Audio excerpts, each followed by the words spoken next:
ორი ისრაელი დასახლების აქტივისტი უკანონოდ გადავიდა სირიაში ხუთშაბათს, სანამ მათ დააკავებდნენ და დააბრუნებდნენ ისრაელის თავდაცვის ძალები. ეს არის ბოლო შემთხვევა მზარდი სერიის საზღვრის დარღვევებისა, რომელსაც ახორციელებს მარგინალური ჯგუფი, რომელიც ცდილობს დაარსოს ებრაული დასახლებები სამხრეთ სირიის ტერიტორიაზე. სამშაბათს სამი დასახლებელი თითქმის მთელი დღე იმყოფებოდა იქ, სანამ ისრაელის ჯარი დააკავებდა მათ. ბაშანის პიონერებად ცნობილი ჯგუფი აცხადებს, რომ ისრაელის უსაფრთხოება დამოკიდებულია არა მხოლოდ სამხედრო ყოფნაზე, არამედ მუდმივ სამოქალაქო თემებზე, ამჟამინდელი საზღვრის მიღმა. აქტივისტებმა ბოლო თვეების განმავლობაში რამდენჯერმე გადაკვეთეს სირიის ტერიტორია, იმ იმედით, რომ საფუძველს ჩაუყრიან მომავალ დასახლებებს იმ ტერიტორიებზე, რომელსაც ისინი ბიბლიური ბაშანის რეგიონის ნაწილად მიიჩნევენ. რაც ჩემთვის მნიშვნელოვანია არის ის, რომ განუმარტო. აშურა ტერორისტია და ის ჟლეტა, რომელიც მან ალავიტების, დრუზებისა და ქუქთების წინააღმდეგ განახორციელა, მხოლოდ ამტკიცებს, რომ მისი მიზანია მოვიდეს და ჩვენს დაგხოცოს. და თუ ძველი საზღვრის მიღმა ფაქტობრივად ჩვენს ბაშანის რეგიონში ებრაული დასახლება არ იქნება, იქ ებრაული დასახლება არ იარსებებს. ამას რომ მოვისმენთ, ძალიან ვინანებთ. ღმერთმა დაგვიფაროს, მომავალში სამხედრო უკანდახევა რომ მოხდეს. ჯგუფს სახელი ეწოდა ბიბლიური ბაშანის სამეფოს მიხედვით, რომელიც მოიცავს თანამედროვე სამხრეთ სირიისა და იორდანიის ნაწილებს.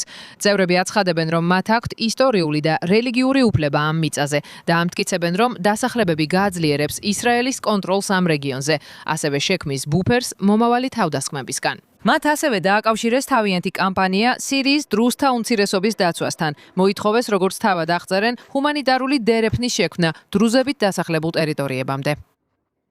ჩვენ არ დავიხევთ უკან, რა თქმა უნდა, არ დავთმოგთმობთ გოლანს, მაგრამ არც ბაშანს დავთმობთ. მათ შორის იმ ტერიტორიებსაც, რომლებიც უკვე დავიკავეთ. ჩვენ ფაქტობრივად ვმოქმედებთ დრუსთა დასაცავად. ჰუმანიტარული დერეფანი მათი სასარგებლოდ უნდა შეიქმნას მთელი დარაას რაიონის მასშტაბით.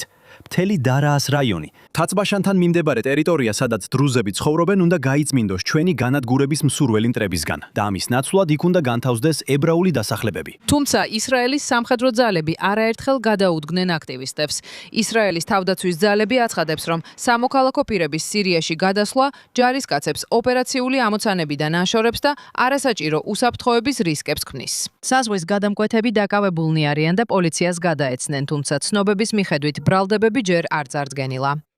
მიუხედავად იმისა, რომ მოძრაობა პოლიტიკურ პერიფერიაზე რჩება, მას მხარდაჭერა გამოუცხადეს ისრაელის მმართველი კოალიციის რამდენიმე უკიდურესად მემარჯვენე წევრმა. ჯერჯერობით ჯგუფის მცდელობები სირიის ტერიტორიაზე ფორპოსტის შექმნისა მოკლევადიანი აღმოჩნდა, მაგრამ რადგან აქტივისტები დაბრუნებას აპირებენ, მათი კამპანია ახალ კითხვებს აჩენს ისრაელის გრძელვადიან განზრახვებთან დაკავშირებით სამხრეთ სირიაში. იმ დროს, როდესაც შეერთებული შტატები ცდილობს ისრაელსა და სირიას შორის ნორმალიზაციის შეთანხმების მიღწევას.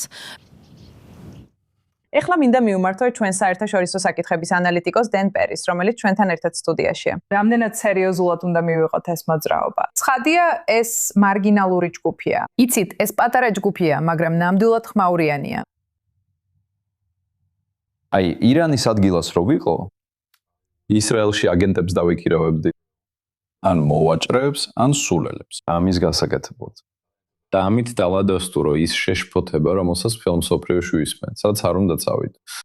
რომ ისრაელი ექსპანსიონისტურია და ცდილობს დაიკავოს სირიასა და ლიბანში რაც შეიძლება მეტი ტერიტორია. სხვათა შორის ეს ორი ქვეყანაა, განსაკუთრებით ლიბანი, რომლებთანაც ისრაელი ოცნებობს ოდესმე კონდეს სამშვიდობო ხელშეკრულება, ან სულ მცირე თავდაცვის ხელშეკრულება. სწორია. ეს სრულიად აბსურდულია, ეს წარმოუდგენელ ზიანს აყენებს.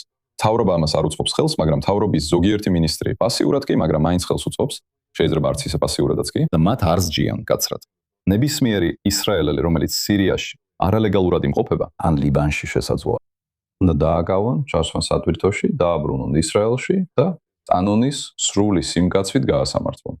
ეს არის ის, რისი გაკეთებაც შემიძლია. კი, და თუ მოქმედი კოალიცია ხელახლა აირჩევა 27 ოქტომბერს. მეშინია რომ ამას უფრო და უფრო ხშირად მოვისმენთ არა როგორც მთავრობის პოლიტიკას, არამედ როგორც ფანატიკურ სიგიჟეს, რომელსაც მთავრობა თვალს ხუჭავს. ან ზოგჯერ აქა-იქ ახელს უწყობს.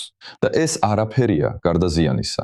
ეს არის წმინდა დანაკარგი ისრაელის სახელმწიფოსთვის ყველა შესაძლო თვალსაზრისით, მათ შორის ღმერთმა არ ქნას, თუ ისრაელი ცდილობს ამ ტერიტორიების დაპყრობას, კიდევ ერთი დემოგრაფიული პრობლემა ექნება, რადგან იქ სირიელები ცხოვრობენ. და რა დაემართა ისრაელის როგორც ებრაული დემოკრატიული სახელმწიფოს იდეას? გულისხმობ, ამ სურათების ნახვა ძალიან საზიანოა, რა თქმა უნდა.